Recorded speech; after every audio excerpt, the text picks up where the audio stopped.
لله نحمده ونستعينه ونتوكل عليه ونعوذ بالله من أنفسنا ومن سيئات أعمالنا من يهده الله فلا مضل له ومن يضلله فلا هادي له وأشهد أن سيدنا وسندنا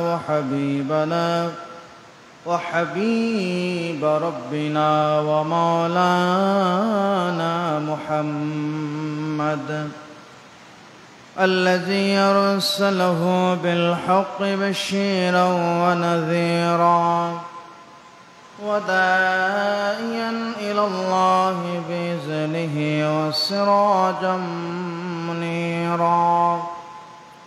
أما بعد فقد قال الله تعالى في كلامه المجيد وفي فرقانه الحميد: أعوذ بالله من الشيطان الرجيم. بسم الله الرحمن الرحيم.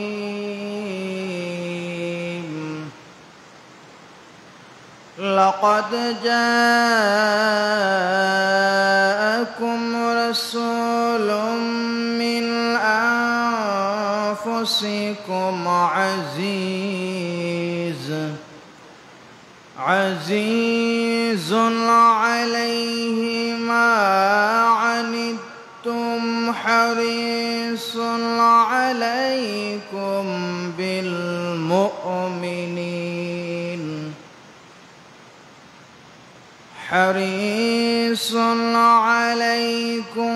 بالمؤمنين رؤوف رحيم.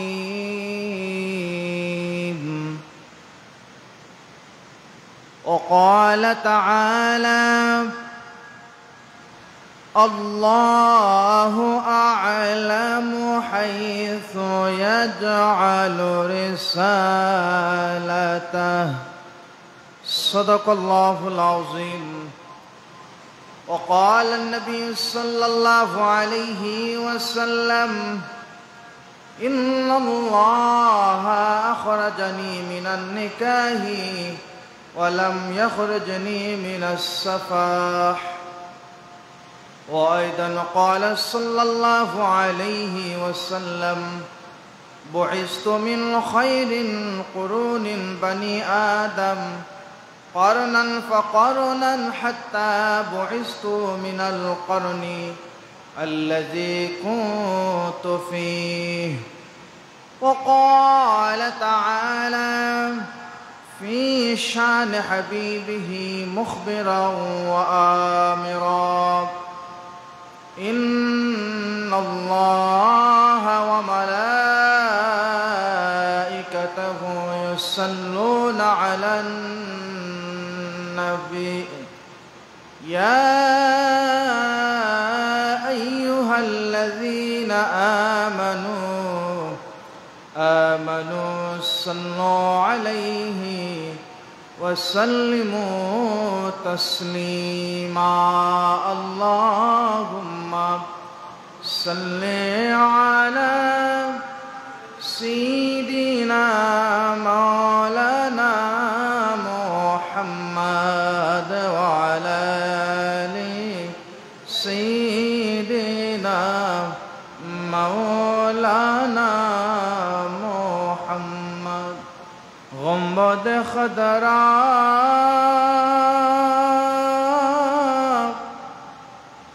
जब नजर में आ गया है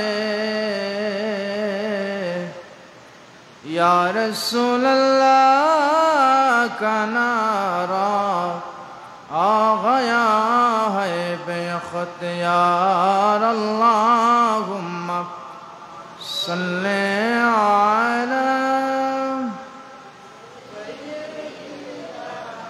मौलाना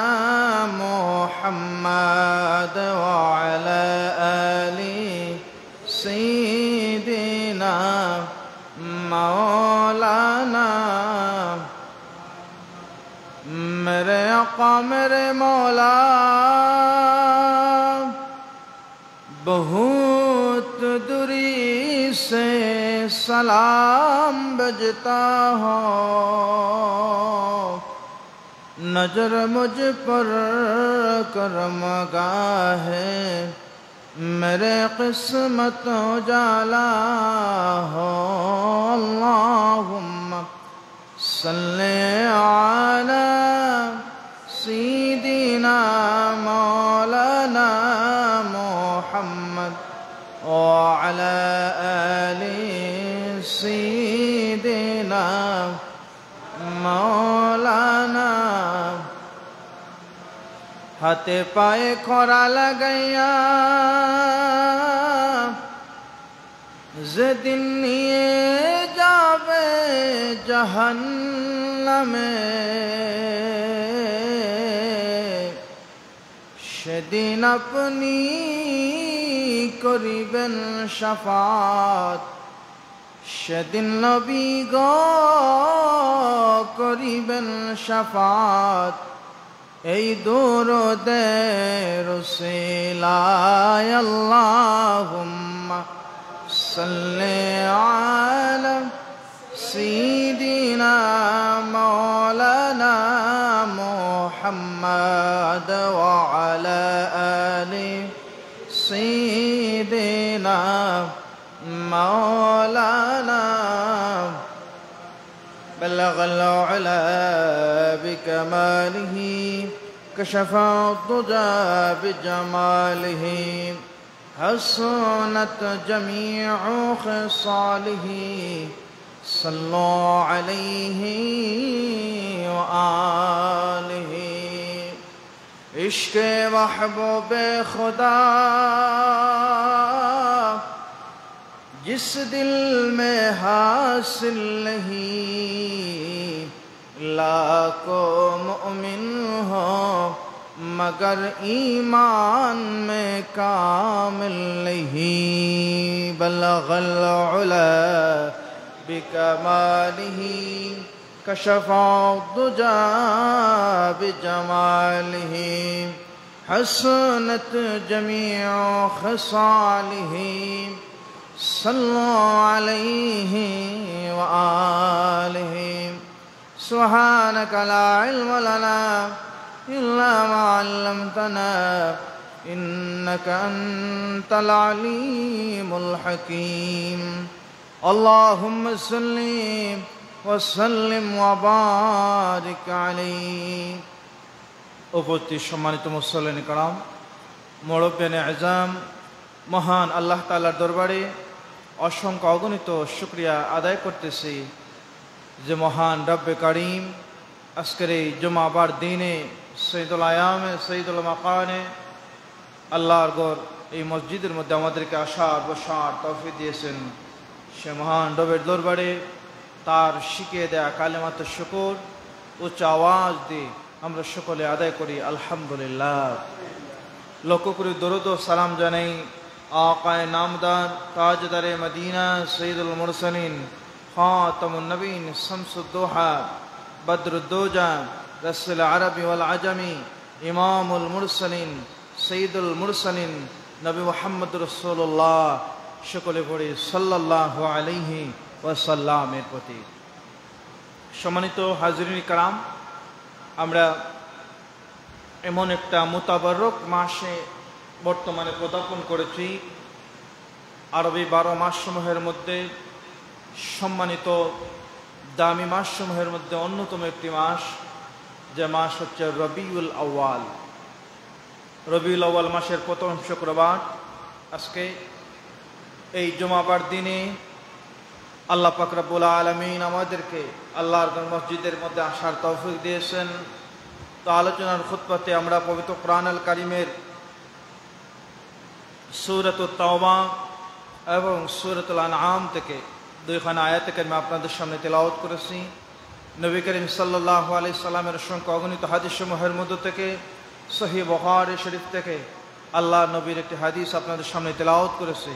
মহান আল্লাহ তাআলার কাছে এইটুকুন হিম্মত, এইটুকুন তৌফিক কামনা করি যাতে করে আল্লাহ তাআলা আমাকে আমলের নিয়তের সঠিক আলোচনা আপনাদের সামনে উপস্থাপন করার তৌফিক দান করেন এবং আমাদের সবাইকে আমলের নিয়তে বলার, আমলের নিয়তে শোনার তৌফিক দান করেন। ওমা তৌফিক ইল্লা বিল্লাহ, আলাইহি তাওয়াক্কালতু ওয়া ইলাইহি উনীব। সম্মানিত হাজরিন, আমরা রবিউল আউয়াল মাস আসলে আমাদের ভিতরে যে জিনিসটা নাড়া দেয়, আল্লাহর হাবিব সরদার দু আলম সাল্লাল্লাহু আলাইহি ওয়াসাল্লামের আগমনী বার্তা এবং আল্লাহর হাবিব সাল্লাল্লাহু আলাইহি সাল্লাম এই জমিন থেকে আড়াল করার যে ব্যথা আমাদেরকে এই মাস আসলে সবথেকে বেশি আমাদের পীড়া দেয়। তো রবিউল আউয়াল মাস সম্মানিত এজন্য আল্লাহর হাবিব এই মাসে এই জমিনে এই দরাদমে আগমন করেছেন। তো আল্লাহর হাবিব কোন সময়টাতে এই দরাদমে আগমন করেছেন? যে সময়টাতে হযরতে ঈসা আলাইহিস সালাতু ওয়াস সালাম আল্লাহর জিম্মায় চলে যাওয়ার পর থেকে আল্লাহর হাবিবের আগমন প্রায় 600 বছর ইতিহাস থেকে জানা যায়। এই 600 বছর পৃথিবীর জমিনটা যে সময়টায় অবস্থান করতেছিল সেটাকে আইয়ামে জাহিলিয়া অর্থাৎ অন্ধকারের যুগ বলা হতো। এই অন্ধকারের যুগে যিনি অন্ধকার দূর করে আলোর নিশান এই জমিনে রন্দে রন্দে মানুষের কাছে পৌঁছে দিয়েছেন, তিনি হচ্ছেন আপনার নবী, আমার নবী মুহাম্মদ রাসূলুল্লাহ সাল্লাল্লাহু আলাইহি সাল্লাম। বলে সুবহানাল্লাহ। তো এই জমানে, এই জামানায় যখন মানুষের সাথে সুসম্পর্ক ছিল না, অন্ধকার যিনি দূরী করেছেন তিনি হচ্ছেন রাহমাতুল লিল আলামিন। এজন্য আল্লাহর কোরআনের আয়াত, ওমান ইউআযযিম শাআইরাল্লাহি ফাইন্নাহা মিন তাকওয়াল কুলুব। ইউআযযিম শাআইরাল্লাহ, আল্লাহর নিদর্শন, মুফাসসিরে কেরামরা ব্যাখ্যা করেন আল্লাহর নিদর্শন হচ্ছে আল্লাহর কোরআন, আল্লাহর নিদর্শন হচ্ছে ওহী, আল্লাহর নিদর্শন হচ্ছেন আল্লাহর পয়গম্বর সমূহ, আল্লাহর নিদর্শন আল্লাহর সৃষ্টি। আর আল্লাহর নির্দেশন সমূহের মধ্যে অন্যতম নির্দেশন হচ্ছেন আল্লাহর নবী নবী মুহাম্মদ রাসূলুল্লাহ সাল্লাল্লাহু আলাইহি ওয়াসাল্লাম। বলে সুবহানাল্লাহ। তো নবী করিম সাল্লাল্লাহু আলাইহি সাল্লাম আল্লাহ তাআলা অন্যতম নিদর্শন। আল্লাহ হাবিব সরদার দু আলম সাল্লাল্লাহু আলাইহি সাল্লাম যে সময়টাতে জমিনে আগমন করলেন, এই সময়টা ছিল অন্ধকারে নিমজ্জিত একটা সময়। নবী করিম সাল্লাল্লাহু আলাইহি সাল্লাম এমন একটা সময় আগমন করেছিলেন যেই নবীর আগমনী বার্তা আল্লাহর সমস্ত সৃষ্টিসমূহ এই জগৎবাসীকে দিয়েছিল। তার আগে আমরা একটু যদি পিছনে যাই, আল্লাহর হাবিবকে আল্লাহ পাক রব্বুল আলামিন এমন একটা বংশে, এমন একটা জায়গায় আল্লাহর হাবিবকে আল্লাহ পাক এই জমিনে পাঠিয়েছেন, যে জায়গাটা, যে বংশটা, আল্লাহর হাবিবের এই বংশটা দুনিয়ার সমস্ত বংশসমূহের মধ্যে সম্মানিত বংশ। কেননা আল্লাহ নবী, বুখারীর হাদিস, আল্লাহ নবী নিজেই বলেছেন।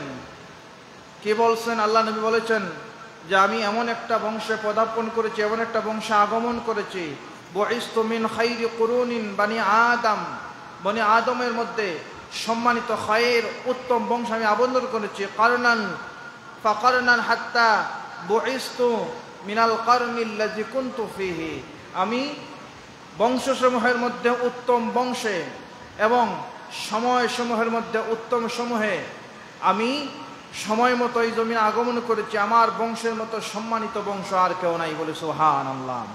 এবং আল্লাহর নবী আরো বলেন, ইন্নী খারাজতু মিন নিকাহিন ওয়ালাম আখরাজা মিন সাফাহি।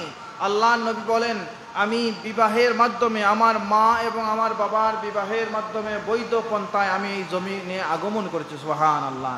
আরো আল্লাহ নবীর হাদিসে আল্লাহ নবী নিজেই বলেন যে জাহিলিয়াতের যুগের কোনো নাপাকি, জাহিলিয়াতের যুগের কোনো খারাপি আমার বংশকে, আমার পূর্বপুরুষদেরকে কখনো স্পর্শ করতে পারেনি। অর্থাৎ আমার বংশ সাইয়্যিদিনা আদম আলাইহিস সালাম পর্যন্ত পুত পবিত্র ছিল। বলে সুবহানাল্লাহ। তো আল্লাহ নবীর বংশ সম্মানিত, মর্যাদায় আল্লাহ নবী সম্মানিত, এটা নবী নিজেই তার হাদিসের মধ্যে ইরশাদ করেছেন। আসুন আমরা জানি আল্লাহ নবী কোন বংশ থেকে আসছেন। সকলেই আমরা জানি আল্লাহ নবী কুরাইশ বংশে আগমন করেছেন। তো আল্লাহ নবীর পিতা আব্দুল্লাহ তিনার বাবা আল্লাহ নবীর পিতা আব্দুল্লাহ, তিনার বাবা আব্দুল মুত্তালিব অথবা সাইবাতুল হাম। আব্দুল মুত্তালিব অর্থাৎ মুত্তালিবের গোলাম, কিন্তু তিনার মূল নাম ছিল সাইবাতুল হাম। আল্লাহ নবী জমিনে আগমন করার পূর্বে সাইবাতুল হাম অর্থাৎ আব্দুল মুত্তালিব কেন্দ্রিক কিছু ঘটনা জমিনে ঘটেছিল।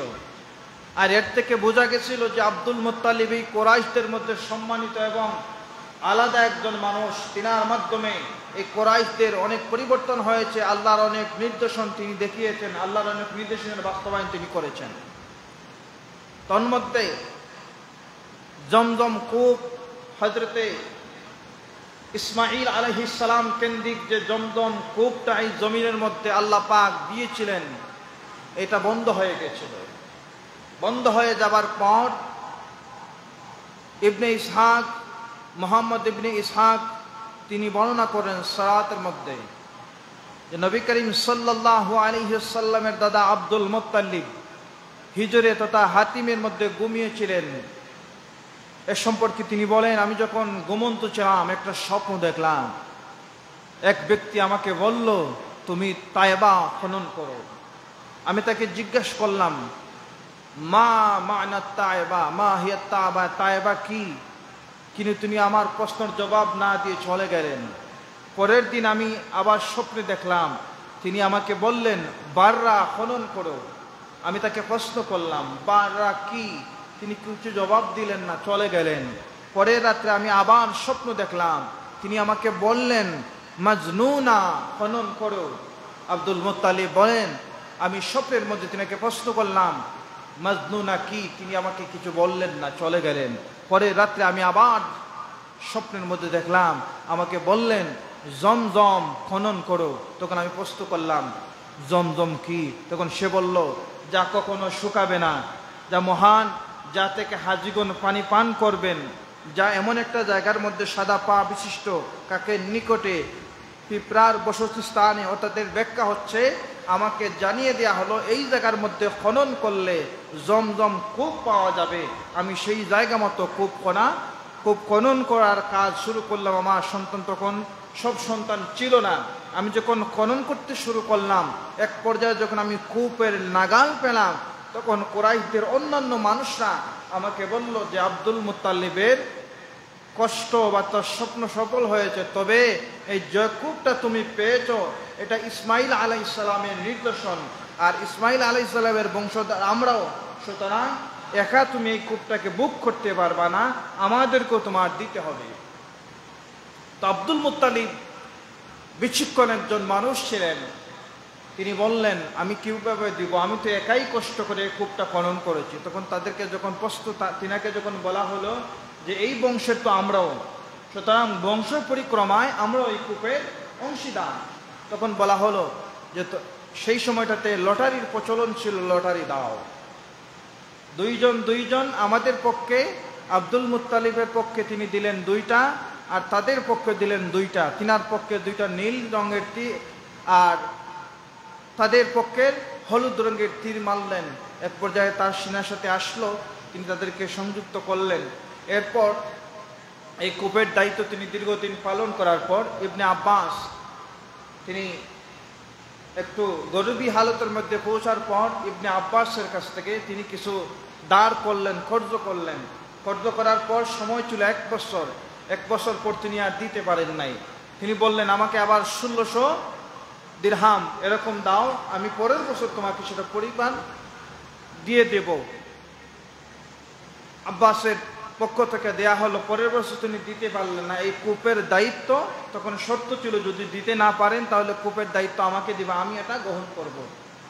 পরবর্তীতে তিনাকে এই কূপের দায়িত্ব দেয়া হলো। তো এইভাবে আব্দুল মুত্তালিব আস্তে আস্তে আল্লাহর সৃষ্টির নিদর্শন সমূহের মধ্যে সম্পৃক্ত ছিলেন। তো আমরা নবী করিম সাল্লাল্লাহু আলাইহি ওয়াসাল্লাম পেয়েছি যে রেহেমের মাধ্যমে, যে উদরের মাধ্যমে আল্লাহ পাক রব্বুল আলামিন হযরত আব্দুল মুত্তালিব ছিলেন। আব্দুল মুত্তালিব তিনার নাম অনেকে আমরা আব্দুল মুত্তালিব নামে ইতিহাসে প্রচলিত হয়ে গেছে। আসলে তিনার নাম হচ্ছে সায়েবা। তিনার নাম কি? সায়েবা। আব্দুল মুত্তালিব এটা আরবি কথা, আব্দুল মানে গোলাম, মুত্তালিব মানে মুত্তালিবের গোলাম। যেমন আব্দুর রহমান, রহমানের গোলাম, তো ঠিক তেমনিভাবে আব্দুল মুত্তালিব মানে মুত্তালিবের গোলাম।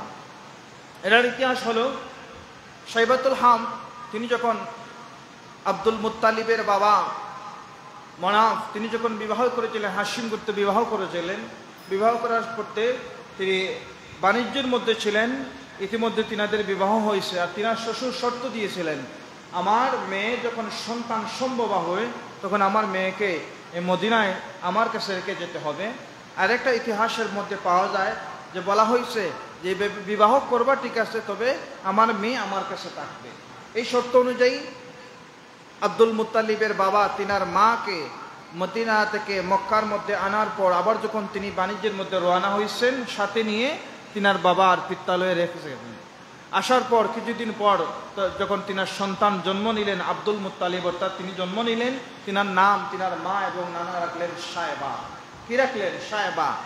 আর হাম হাম শব্দ অর্থ হচ্ছে প্রশংসাকারী। হাম তখনই তিনার নামের সাথে সংযুক্ত হয়েছে, অর্থাৎ আব্দুল মুত্তালিব বা সাইবাতুল হাম যখন বেশি করে আল্লাহর প্রশংসা করতেন, আল্লাহর গুণকীর্তন করতেন, তখন এই মক্কার মানুষেরা তিনার নামের সাথে হাম শব্দটা অর্থাৎ প্রশংসাকারী তিনার সাথে লাগাইছে, এজন্য তিনার নাম হচ্ছে সাইবাতুল হাম। তখন সাইবাতুল হাম যখন 7 বছরে উপনীত হয়েছেন, তিনাকে যখন মক্কার মধ্যে আনা হলো, আনার পর আব্দুল মুত্তালিব যখন সাথে আনছেন, আনার পর তিনাকে প্রশ্ন করা হলো এই সন্তানটা কে, তারিফুহা, তার পরিচয় কি? তখন মুত্তালিব বলছিলেন, হঠাৎ করে তিনি কিছু না বলে এই বলছে, আমি যদি এখন বলি যে এটা আমার সন্তান বা এই সেই, তাহলে লোকের অনেক প্রশ্ন করবে। সহজে বললেন আব্দি। সহজে কি বললেন? আব্দি, তুই আমার গোলাম। অর্থাৎ মানুষ তখন বুঝলো যে এটা কার গোলাম? মুত্তালিবের গোলাম। এই থেকে তিনার নাম হয়েছে কি? Abdul Muttalib. আর মূলত তিনার নাম হচ্ছে সাইবাতুল হাম। যাই হোক, আমরা সেদিকে মোটামুটি বুঝতে পারলাম। এই সাইবাতুল হাম তিনি আল্লাহর প্রশংসা করতেন, আল্লাহর গুণকীর্ত করতেন। তারা হানিফ ছিলেন। হানিফ মানে হচ্ছে একনিষ্ঠ। হানিফ সম্প্রদায় তারা এই সময়টাতে যখন মানুষ কুফরি করত, বিভিন্ন মূর্তি পূজা করত, হানিফ মানে একনিষ্ঠ মানুষ যারা ছিলেন, একনিষ্ঠ সম্প্রদায়ে যারা ছিলেন, আল্লাহর হাবিব বংশধর যারা ছিলেন, তারা হানিফ অর্থাৎ এক আল্লাহ জিকির করতেন, এক আল্লাহর গোলামি করতেন। কখনো তারা মূর্তি পূজাতে তাদের সম্পর্ক ছিল না। তো আল্লাহ নবী এমন একটা বংশের মধ্যে জমিনে আগমন করলেন। আব্দুল মুত্তালিব এই সাইবাতুল হাম যখন বিবাহ উপনীত হইলেন, তিনার বিবাহ হলো সুন্দর মতো বিবাহ হলো। আল্লাহ নবীর পিতা আব্দুল্লাহ সহ তিনারা 10 ভাই। আব্দুল মুত্তালিব বিবাহের পর সন্তান কয়েকটা, উদরের মধ্যে কয়েকজন, স্ত্রীর মাধ্যমে 10 জন সন্তান জন্ম নিলেন। এর মধ্যে তিনি প্রতিজ্ঞা করলেন, তিনি প্রতিজ্ঞা করেছিলেন বা একটা মান্যত করেছিলেন যে আমার যদি 10 জন সন্তান জন্ম নেয়, আর এই সন্তানগুলো যুবক অর্থাৎ এমন বয়সে পৌঁছায় আমার সন্তানগুলো আমাকে মানুষের আক্রমণ থেকে রক্ষা করতে পারে, তাহলে আমি আমার একজন সন্তানকে আল্লাহর রাস্তায় কোরবান করে দেব। আব্দুল মুত্তালিবের 10 জন সন্তান যুবক বয়সে উপনীত হওয়ার পর যেই কথা সেই কাজ। হেরেমের কাছে গিয়ে তিনি যখন সন্তানদেরকে বললেন, আমার একটা ওসিহত, আমার একটা মান্যত ছিল, আমি আল্লাহর কাছে চেয়েছিলাম আল্লাহ পাক যদি আমাকে 10 জন সন্তান দান করেন, আর এই সন্তানগুলো যখন যুবক অবস্থায় পৌঁছাবে, মানুষের আক্রমণ থেকে আমাকে রক্ষা করতে পারবে, আমি প্রতিজ্ঞা করেছিলাম একজনকে আল্লাহর রাস্তায় কোরবান করব। তখন সমস্ত সন্তানেরা রাজি হলেন, অবশ্যই আপনি আপনার মান্যত পূরণ করুন, আল্লাহর রাস্তায় আপনি আমাদের কোরবান করে দিন। তবে 10 জন থেকে একজনকে কুরবানি করবেন, কাকে কুরবানি করবেন সেটা নির্ণয় করার জন্য তারা লটারি নিক্ষেপ করলেন। 3 নিক্ষেপ করার পর নাম আসলো আল্লাহ নবীর পিতা হযরতে আব্দুল্লাহর নাম আসলো। হযরতে আব্দুল্লাহ ছিলেন সর্বকনিষ্ঠ সন্তান, এবং সেই সময়টাতে মক্কার যত অলিগলি ছিল সমস্ত মানুষরা হযরতে আব্দুল্লাহকে সম্মান করতেন। তিনি এমন একটা সুন্দর আচরণের অধিকারী ছিলেন, কারোর সাথে তিনার খারাপ আচরণ কখনো পরিলক্ষিত হয় নাই। মক্কার মানুষেরা বলল, রে আব্দুল মুত্তালিব, তুমি যদি তোমার সন্তানকে কোরবান করো তাহলে এই রেওয়াজ চালু হয়ে যাবে যে বাবা তার সন্তুষ্টির জন্য বা তার আশা ভরসার জন্য সন্তান কোরবান করে দিতে পারে। সুতরাং তুমি অন্য একটা পরিকল্পনা করবা, এবার একটু তুমি দেখে শুনে বুঝো যে অন্যভাবে কি এর সমাধান করা যায় কিনা। এরপর সেই সময়টাতে একটা মহিলা যিনি গণক ছিলেন, আরবের একটা সময় গণকের প্রচলন ছিল, এই মহিলার কাছে যাওয়া হলো, গিয়ে বর্ণনা করা হলো যে এই ঘটনা, আমরা এভাবে আমার সন্তানকে কোরবান দিতে যাচ্ছি, এখন আমরা কিভাবে বুঝবো যা কাকে আমরা কোরবানি করব, আমরা নির্ণয় করতে পারতেছি না। তখন এই মহিলা তাদেরকে একটা মুক্তিপণের জন্য একটা পদ্ধতি বাতায় দিল যে 3 নিক্ষেপ করবা একবার, আর 3 নিক্ষেপ করার পর যদি আপনার সন্তানের নাম আসে তাহলে একবারের বদৌলতে, সেই সময়টাতে মুক্তিপণ ছিল 10টা উট, একবার নাম উঠলে আল্লাহ রাস্তায় আপনি 10টা উট কুরবানির জন্য চিন্তা করবেন। আব্দুল মুত্তালিব তিনার সন্তানদের নাম রেখে 3 নিক্ষেপ করলেন, নাম আসে, এই আব্দুল্লাহর নাম আসে, তিনি 10টা উট কুরবান করে দিবেন।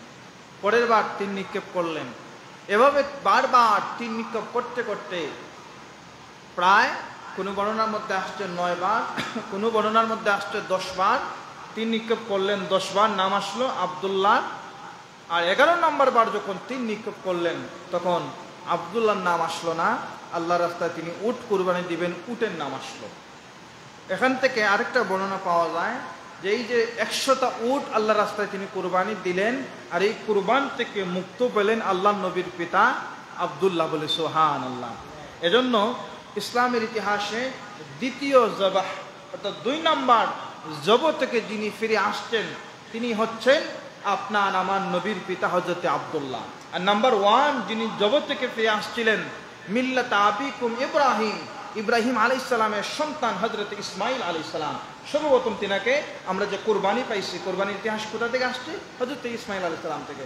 তো ইসমাইল আলাইহিস সালাম একদম কুরবানি থেকে প্রথম যিনি কুরবানি থেকে ফিরে আসছেন তিনার নাম ইসমাইল, আর দ্বিতীয় যিনি কুরবানি থেকে ফিরে আসছেন তিনি হচ্ছেন আমার নবীর পিতা। এজন্য আল্লাহ নবী বর্ণনা করতেন বা আল্লাহ নবী বলতেন, আমি এমন একটা বংশ থেকে, এমন একটা পরিক্রমা থেকে আসছি, আমি 2 জবহের মধ্য থেকে, 2 জবহের প্রতিদান থেকে আল্লাহ আমাকে দিয়েছেন, বলে সুবহানাল্লাহ। এই হযরত আব্দুল্লাহ জবে থেকে ফিরে আসলেন, মক্কার মানুষের মধ্যে আরো প্রচার প্রচারণা বৃদ্ধি পেল হযরত আব্দুল্লাহ এভাবে এই কুরবান থেকে তিনি ফিরে আসছেন। হযরত আব্দুল্লাহর যখন বিবাহের বয়স হলো, তিনি যখন যুবক বয়সে পৌঁছালেন, হযরত আব্দুল্লাহর বিবাহের জন্য একটা সময় উপনীত হলো। হযরত আব্দুল্লাহ আল্লাহ নবীর পিতা এমন একজন যুবক ছিলেন যার আচরণ ছিল অত্যন্ত সুন্দর, সুশ্রী, নম্র, ভদ্র ছিল। এই সময়টাতে মক্কার অনেক যুবতীরা আল্লাহ নবীর জন্য পাগল পাইছিল। এর মধ্যে ওয়ারাকা বিন নওফেল, ইতিহাসের মধ্যে যার নাম অনেক সময় পাওয়া যায়, ওয়ারাকা বিন নওফেলের একজন বোন যার নাম হচ্ছে উম্মে কিতাল। উম্মে কিতাল হযরত আব্দুল্লাহকে বললেন, রে আব্দুল মুত্তালিবের বেটা আব্দুল্লাহ, তুমি আমাকে যদি বিবাহ করো, তোমার জবের জন্য তোমার বাবা যে 100টা উট কুরবান দিয়েছেন, আব্দুল্লাহ তুমি যদি আমাকে বিবাহ করো 100 উট আমি তোমাকে দান করব, তুমি আমাকে বিবাহ করো। রে আব্দুল্লাহ তুমি আমাকে যদি বিবাহ করো আমি তোমাকে আরো অনেক কিছু দান করব। হযরত আব্দুল মুত্তালিবের বেটা আব্দুল্লাহ আপনার আমার নবীর পিতা এমন তেন যুবক ছিলেন না, যেমন যুবক হলে আল্লাহর দিন থেকে সরে যাবেন তেমন যুবক ছিলেন। তিনি বললেন, না না না, আমি আমার বাবার আদেশ ছাড়া, আমি আমার গার্জিয়ানের অনুমতি ছাড়া তোমার সাথে বিবাহ করতে পারবো না বা জিনা করতে পারবো না। হযরত আব্দুল্লাহকে নিয়ে যখন আমিনার সাথে বিবাহ করার পর বাসর হয়ে গেল, আবার যখন হযরত আব্দুল্লাহ হেরেমের মধ্য দিয়ে যাচ্ছিলেন, দেখলেন এখন আর মদিনার যুবতীরা হযরত আব্দুল্লাহর দিকে তাকায় না। হযরত আব্দুল্লাহ অবাক হয়ে গেলেন কৌতূহলবশত। ওয়ারাকা বিন নওফালের বোন উম্মে কিতালকে বললেন, রে উম্মে কিতাল, সেদিন তুমি আমাকে বিবাহর প্রস্তাব দিয়েছিলা, আমার জন্য পাগল পায়েছিলা, আজকে দিকে তুমি আমার দিকে তাকাও না তো তাকাও না, কথাও বলো না, কারণটা কি একটু আমাকে তুমি বলবানি? উম্মে কিতাল বলেন, রে আব্দুল মুত্তালিবের বেটা আব্দুল্লাহ, শোনো শোনো, আমার ভাই ওয়ারাকা বিন নওফাল তিনি অনেক ইতিহাস জানতেন। আমি তিনার থেকে জেনেছি যে এই বংশ থেকে আসবে শেষ নবীর, শেষ জামানার নবী তিনি আসবেন। আর তোমার পেশানির মধ্যে আমি ওই নূর দেখেছিলাম। আমি চাচ্ছিলাম শেষ জামানার নবী যিনি হবেন তিনার জন্ম যেন আমার রেহেমের মধ্যে হয়, আমি যেন শেষ জামানার নবীর মা হতে পারি। এই জন্য আমি তোমার মধ্যে পাগল করেছিলাম। রে আব্দুল্লাহ, আজকে তোমার এই পেশানির মধ্যে এই নূর আমি দেখতে পাচ্ছি না, সুতরাং তোমাকে আমার বিবাহ করার প্রয়োজন নাই। নিশ্চয় নিশ্চয় তুমি যাকে বিবাহ করেছো তার পেশানির মধ্যে এই নূরটা চলে গেছে। বলি সুবহানাল্লাহ। তো আল্লাহর নবী হযরত মুহাম্মদ রাসূলুল্লাহ সাল্লাল্লাহু আলাইহি ওয়াসাল্লাম এমন একটা বংশের মধ্যে আসছেন, আল্লাহর নবী নিজেই বর্ণনা করলেন, মা ওয়ালাদানি মিন নিকাহিন আহলিল জাহিলিয়াতি শাইইন। আল্লাহর নবী বলেন, জাহেলিয়াতের যুগের যে বিবাহ ছিল, জাহেলিয়াতের যুগের যে বিবাহ ছিল, জাহেলিয়াত ছিল, আমি ওয়াল্লাহে ওয়াল্লাহে আল্লাহর কসম করে বলি, আমার বাবা এবং মায়ের বিবাহের মধ্যে জাহেলিয়াতের কোনো অংশ ছিল না। তো এই নবীর উম্মত হচ্ছে আমরা। আল্লাহ নবী নিজেই বলেন অন্য হাদিসের মধ্যে, আল্লাহ পাক আল্লাহর কোরআনের বলেন, আল্লাহর হযরত আব্বাস রাদিয়াল্লাহু তাআলাকে বর্ণনা, আল্লাহ নবী নিজেই বলেছেন, আল্লাহর সৃষ্টির সকল মানুষকে আল্লাহ পাক দুই ভাগে বিভক্ত করেছেন, ওয়া আসহাবুল ইয়ামিন ওয়া আসহাবুশ শিমাল। আল্লাহ নবী বলেন, আল্লাহ পাক মানুষকে দুই ভাগে বিভক্ত করেছেন, আসহাবুল ইয়ামিন ওয়া আসহাবুশ শিমাল। আসহাবুল ইয়ামিন, আসহাবুল ইয়ামিনের মধ্যে আমি অন্তর্ভুক্ত ছিলাম, দান লোকদের মধ্যে আমি অন্তর্ভুক্ত। আবার আল্লাহ পাক রব্বুল আলামিন আসহাবুল ইয়ামিনকে সমস্ত তিন ভাগ করেছেন। আসহাবুল দুই ভাগের মধ্যে আসহাবুল ইয়ামিন হচ্ছে সম্মানিত, আমি আসহাবুল ইয়ামিনের অন্তর্ভুক্ত। আর এই দুই ভাগকে আবার আল্লাহ পাক তিন ভাগে বিভক্ত করেছেন, আমাকে তন্মধ্যকারের মধ্যে শ্রেষ্ঠ ভাগের মধ্যে আল্লাহ পাক দিয়েছেন পবিত্র কোরআনে। আল্লাহ পাক বলেন সূরাতুল ওয়াকিয়ার মধ্যে আয়াতটা, ওয়াসহাবুল মাইমানাতি ওয়াসহাবুল মাইমানাতি ওয়াসাবিকুন আস-সাবিকুন, অর্থাৎ সাবিকুন মানে অগ্রগামী। এই তিন দলের মধ্যে সম্মানিত আগের যারা অগ্রভাগে যারা, তাদের মধ্যে আল্লাহ পাক রব্বুল আলামিন আমাকে রেখেছেন। অতঃপর এই তিন দলকে আল্লাহ পাক বিভিন্ন গোত্রে বিভক্ত করেছেন। আল্লাহ পাক রব্বুল আলামিন আমাকেও এই বিভিন্ন গোত্রের মধ্যে সম্মানিত গোত্রের অন্তর্ভুক্ত করেছেন, সেটাও আল্লাহর কোরআনে আল্লাহ পাক বলেন, وَجَعَلْنَاكُمْ شُعُوبًا وَقَبَائِلَ لِتَعَارَفُوا إِنَّ أَكْرَمَكُمْ عِندَ اللَّهِ أَتْقَاكُمْ إِنَّ اللَّهَ عَلِيمٌ خَبِيرٌ। আমি তোমাদেরকে বিভিন্ন জাতি এবং গোত্রের মধ্যে বিভক্ত করেছি, যাতে তোমরা কি করো, একে অপরকে চিনতে পারো। আর তোমাদের মধ্যে যারা মুত্তাকি, ইন্না আকরামাকুম ইনদাল্লাহি আতকাকুম, তোমাদের মধ্যে যারা মুত্তাকি তারা আল্লাহর নিকট, ইনদা আতকাকুম তোমাদের মধ্যে যারা মুত্তাকি তারা আল্লাহর নিকট হচ্ছে মর্যাদাবান। ইন্নাল্লাহা খাবীরুন আলিম, আল্লাহ পাক রব্বুল আলামিন হচ্ছে সর্বজ্ঞানী। সম্মানিত হাজিরিন, তো আল্লাহ পাক রব্বুল আলামিন আল্লাহর নবীকে মানুষদের মধ্যে সম্মানিত, দলসমূহের মধ্যে সম্মানিত, গোত্রসমূহের মধ্যে সম্মানিত। আল্লাহ নবী বলেন, আদম সন্তানদের মধ্যে সব থেকে বেশি মুত্তাকি এবং আল্লাহর কাছে সব থেকে বেশি মর্যাদা সম্পন্ন। এটা গর্বের কথা নয়, আল্লাহ পাক আমি নবীকে বানাইছেন। অতঃপর সেই গোত্রগুলোকে বিভিন্ন পরিবারের মধ্যে বিভক্ত করেছেন এবং এই পরিবারসমূহের মধ্যে জগতের শ্রেষ্ঠ পরিবারের অন্তর্ভুক্ত আমি নবীকে করেছেন, সেটাও আল্লাহ পাক তার কোরআনের মধ্যে বলেন, ইন্নামা ইউরিদুল্লাহু লিইউযহিবা আনকুমুর রিজসা আহলাল বাইত আহলাল বাইতি ওয়া ইউতাহহিরাকুম তাতহীরা। আল্লাহ পাক বলেন, হে আহলে বাইত, আল্লাহ তোমাদেরকে পরিচ্ছন্নতা, তোমাদের মধ্য থেকে অপবিত্রতা থেকে তোমাদেরকে দূরে রেখেছেন, তোমাদেরকে আল্লাহ পাক পবিত্র রেখেছেন। আয়াতের মধ্যে ওয়া ইউতাহহিরাকুম তাতহীরা, গত 2 থেকে 3 জুমায়, 3 থেকে 4 জুমা আগে আমরা আহলে বাইত সম্পর্কে আলোচনা শুনেছি। তো ওয়া ইউতাহহিরাকুম তাতহীরা, আল্লাহ পাক রব্বুল আলামিন এই আহলে বায়াতকে, আল্লাহর নবীর পরিবারকে আল্লাহ পাক রব্বুল আলামিন তাতহীরা মানে পবিত্র রেখেছেন, সম্মানিত রেখেছেন। এই সম্মানিত পবিত্র বংশের অংশীদারি, এই সম্মানিত পবিত্র বংশ থেকে আল্লাহ পাক যাকে পাঠাইছেন তিনি হচ্ছেন আপনার আমার নবী, নবী মুহাম্মদ রাসূলুল্লাহ। আল্লাহ নবী সহিহ বুখারীর মধ্যে বলেন, ইন্না সাইয়্যিদু উলদি আদম ইয়াউমাল কিয়ামাতি ওয়ালা ফখরা, আমি কিয়ামতের দিন আদম সন্তানদের মধ্যে সবার সর্দার হব, বলি সুবহানাল্লাহ। আদম সন্তানদের মধ্যে সবার সর্দার হব আমি, নবী মুহাম্মদ রাসূলুল্লাহ সাল্লাল্লাহু আলাইহি ওয়াসাল্লাম। নবী করিম সাল্লাল্লাহু আলাইহি ওয়াসাল্লাম এমন সম্মানিত ছিলেন, আল্লাহ পাক রব্বুল আলামিন তার হাবিবকে এত মর্যাদার অধিকারী বানাইছেন, জগতের মধ্যে সমস্ত বৃক্ষলতাকে যদি কলম বানানো হয়, আর সমস্ত জগতের পানি সমূহকে যদি কলমের কালি বানানো হয়, তাহলে আল্লাহর নবীর প্রশংসা লিখে শেষ করা যাবে না, বলে সুবহানাল্লাহ। আল্লাহর নবীর নাম, অনেক নাম আছে, এবং আল্লাহ পাক রব্বুল আলামিন তার কালামে হাকিমের মধ্যে বলেন, আল্লাহু আ'লামু হাইসু ইয়াজআলু রিসালাতাহ, আল্লাহ কাকে রাসূল বানাবেন আল্লাহ নিজেই তা ভালো জানেন। এবং আল্লাহ পাক রব্বুল আলামিন নিজেই মনোনীত করেছেন।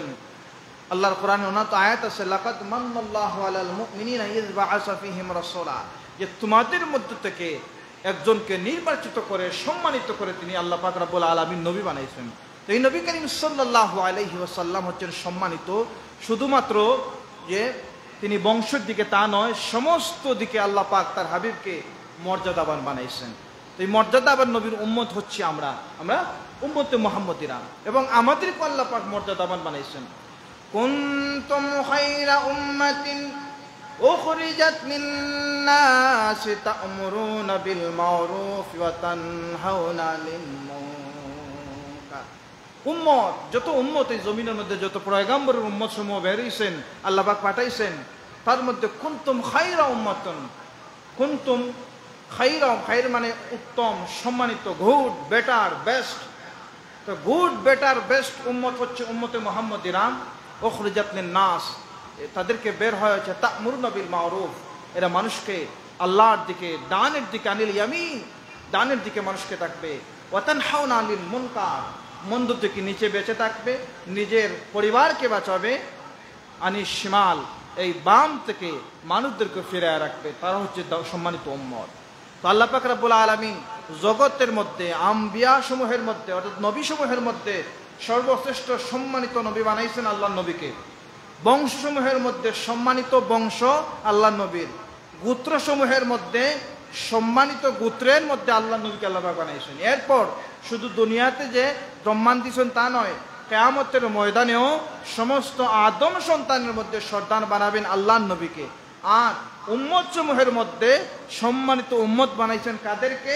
উম্মতুল মুহাম্মাদি, আমাদেরকে সম্মানিত উম্মত বানাইছেন আল্লাহর নবীর উসিলায়। এজন্য আল্লাহর নবীর আগমনের মাস রবিউল আউয়াল মাস আমাদের মধ্যে অবস্থান করেছে। আজকে হচ্ছে রবিউল আউয়াল মাসের 2 নম্বর তারিখ, গতকালকে 1ম তারিখ গেছে। আর আল্লাহর নবীর আগমনের দিন সেটা 12ই রবিউল আউয়াল সোমবার। সিরাত সমূহের মধ্যে, সিরাত মানে আল্লাহ নবীর জীবনী, আল্লাহ নবীর জীবনীর উপর যতগুলো কিতাব লেখা হয়েছে, কিতাব সমূহের মধ্যে সম্মানিত এবং প্রসিদ্ধ কিতাব সমূহ অন্যতম হচ্ছে আল বিদায়া ওয়ান নিহায়া, মাওয়াহিবুল লাদুনিয়া, সিরাতে ইবনে হিশাম সহ সমস্ত সিরাত সমূহের মধ্যে সবথেকে বেশি গ্রহণযোগ্য, নির্ভরযোগ্য তথ্য হচ্ছে যে আল্লাহ নবী 12ই রবিউল আউয়াল সোমবার সুবহ সদিকের মধ্যে এই জমিনে আগমন করেছে। আর আল্লাহ নবী জমিন থেকে বিদায় নেওয়ার যে ইতিহাস নির্ভরযোগ্য যে আল্লাহ নবীর বিদায়ী হজের পর 81 দিন এই জমিনের মধ্যে ছিলেন। এই থেকে হিসাব করলে দেখা যায় রবিউল আউয়ালের 1 থেকে 3 তারিখের মধ্যে আল্লাহ নবী এই জমিন থেকে বিদায় নিয়ে রওদাতুম মিন রিয়াদিল জান্নার মধ্যে অবস্থান করতেছেন। তো কিছু একটা ফিতনা বা আমাদের মধ্যে কিছু একটা, যেমন অনেক আমি এটা মানি না এজন্য আমি যুক্তি করি, এরকম মনোভাব নিয়ে কেউ কেউ বলতে থাকেন যে আল্লাহ নবী যে 12 রবিউল আউয়ালে আগমন করেছেন আবার প্রস্থান করেছেন। তো ইসলামের ইতিহাস থেকে নির্ভরযোগ্য মুফাসসিরিন মুহাদ্দিসিনদের তথ্যের ভিত্তিতে সঠিক তথ্য হলো যে আল্লাহ নবী বিদায়ী হজের পরে, আল্লাহ নবীর বিদায়ীদের বাসনের পরে 81 দিন বেঁচে ছিলেন।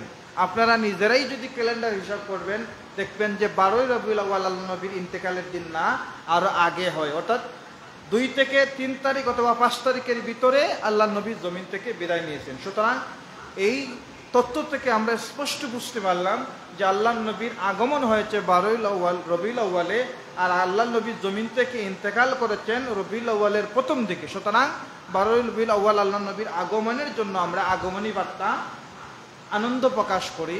আমাদের আনন্দের প্রকাশের মাধ্যম হচ্ছে আল্লাহ নবীর দুরূদ শরীফের মাধ্যমে, আমাদের আনন্দ প্রকাশের মাধ্যম হচ্ছে কোরআন তিলাওয়াতের মাধ্যমে, আল্লাহ নবীর প্রশংসার মাধ্যমে, আল্লাহ নবীর জীবনী আলোচনার মাধ্যমে।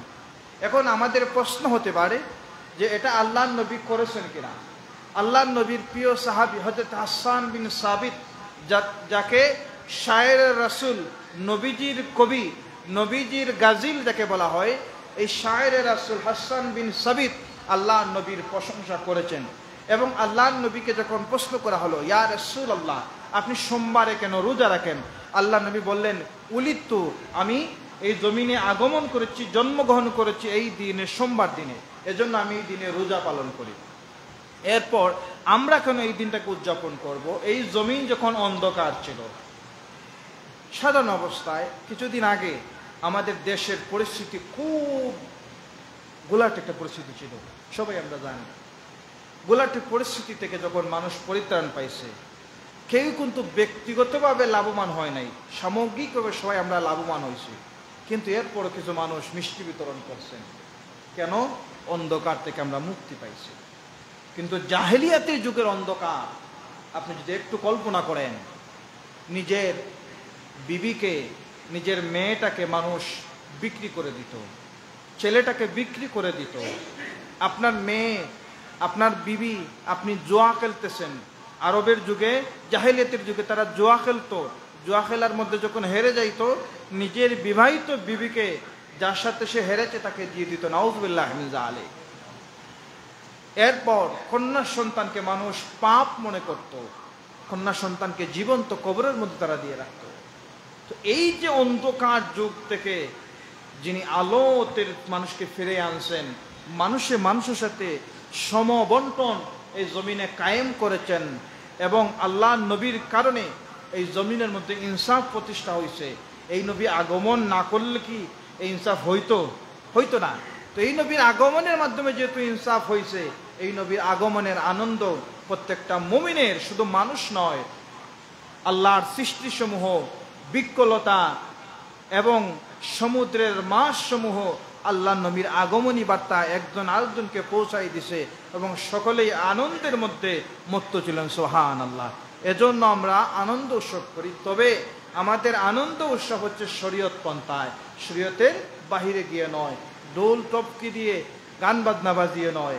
আমাদের আনন্দ উৎসব হচ্ছে আমরা একসাথে বসে তালা আল বদরু আলাইনা, আল্লাহ নবীর প্রশংসা করব, আল্লাহ নবীর মাওলায়া সাল্লি ওয়াসাল্লিম দাইমান আবাদা, এরকম নাচ সমূহ আছে যে নাচগুলো পড়লে আল্লাহ নবীর প্রেম মানুষের অন্তরে জাগিয়ে তুলে। সুবহানাল্লাহ। এগুলোর মাধ্যমে আমরা ঈদে মিলাদুন নবী অর্থাৎ আল্লাহ নবীর জন্ম কি করে আলোচনা করি। ঈদ কেন বলেন? ঈদ মানে হচ্ছে আনন্দ। সাধারণ আপনার দেশ থেকে অশান্তি দূর হয়েছে, আপনি ঈদের মতো ঈদ মোবারক বলে উদযাপন করেছেন, কিন্তু এই জগতের মধ্যে অন্ধকার দূর করে যিনি আগমন করেছেন, তিনার আগমনকে ঈদ বললে বা খুশি বললে তো কোনো ক্ষতি নাই। তো আল্লাহ পাক রব্বুল আলামিন আমাদেরকে উত্তম আমলের তৌফিক দান করুন। আল্লাহ নবীর জীবনী আমাদের জানার জন্য আল্লাহ পাক হিম্মত দান করুন। আমরা মুমিন মুসলমান, কিন্তু আল্লাহ নবীর বংশ সম্পর্কে জানি না। দেখেন, আল্লাহ নবীর বংশ হযরতে আদম আলাইহিস সালাম নিজেই বলছেন, কারনান বানি আদম, হযরতে আদম পর্যন্ত, আপনার আমার নবীর আদম পর্যন্ত বংশ পরিক্রমায় কোনো নাপাকি নাই। সুবহানাল্লাহ। এটা আমাদের জানা দরকার না? কিন্তু আমরা আইনস্টাইনের জিন্দেগি জানি, আমাদের দেশের কবির জিন্দেগি জানি, আমাদের দেশের অনেক, বিশ্বের অনেক ইতিহাস আমরা জানি, কিন্তু যিনি আমাদের কবর থেকে নিয়ে হাসর পর্যন্ত যার শাফাত আমাদের প্রয়োজন, যিনি আমাদেরকে জান্নাতের ফয়সালা করে দিবেন, এই নবীর জিন্দেগি, এই নবীর জীবনী আমরা কয়জন মানুষ পড়ি? কয়জন মানুষ আমরা এই নবী সম্পর্কে জানি? হয়তো এটা জানি আল্লাহ নবী 570 খ্রিস্টাব্দে 12ই রবিউল আউয়ালে জন্মগ্রহণ করেছেন, কিন্তু এই নবীর জীবনীটা যদি আপনি পড়েন, আল্লাহ নবীর জীবনের শুরু থেকে নিয়ে শেষ পর্যন্ত যদি আপনি পড়েন, দেখবেন আপনার মধ্যে আল্লাহ নবীর আদর্শ, আল্লাহ নবীকে অনুসরণ করার আগ্রহ বাড়বে। একজন মানুষের পিছনে পিছনে আপনি ঘুরেন, দুইটা স্বার্থ। নাম্বার 1 স্বার্থ হতে পারে তার টাকা আছে, সে আপনাকে এই সহযোগিতা করবে। নাম্বার 2, মানুষটা ভালো, তার আচরণ ভালো, তার সাথে থাকলে মানুষ বলে না যে সঙ্গগুণে লোহা জলে ভাসে।